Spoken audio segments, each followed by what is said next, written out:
Well, welcome back to Insight. We are with Aging and In-Home Services of Northeast Indiana. I've been joined by Mary and Katie, and we've been talking about the opioid crisis.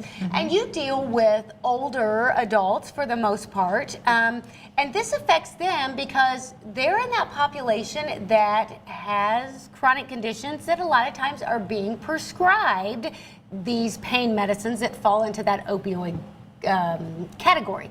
So let's talk about how that affects them in the first place. They're trying to get these medicines because they need them, right? Medicine is the #1 treatment for a lot of conditions and for a lot of older adults. In fact, research shows that older adults without medications have a harder time and might even die earlier from whatever condition they have. But when you're an older adult and you have a chronic condition, and typically if you're an older adult, you might have 1 or 50% have 2 or more. And so you are being prescribed medicines for each of those chronic conditions. So you're taking maybe 5 different medications that fall into that restrictive category of opioids or some kind of pain management.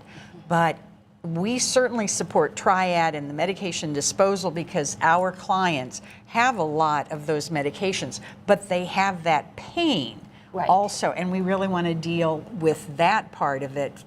It's not just enough to say, oh, I'm going to stop taking this. It's what am I going to take instead to manage my pain? Or what can I do? There are, there certainly are other ways that people can deal with pain, and there are some holistic approaches that people can work on. So what are some of the things that you are working with people to try and get them either other medicines or that holistic approach? That Katie is in our population health, our care transitions group, and she does a lot of home visits with clients both in that older adult age range or in that 22 to 45 age range, also the very most at-risk group for opioid abuse. So I see a lot of individuals where their insurance company has denied something for them. So maybe they had a treatment that was working for their pain, and that is now something that they don't have access to anymore for various reasons. Because of the opioid crisis in general, things are more strict as far as prescribing, but sometimes a physician will just say, I just don't think this is going to work for you anymore. So I often am helping them problem solve that. So now what? Is it working with your insurance company to appeal that decision? Sometimes that's a route that can be effective in getting a treatment that you felt really worked for you.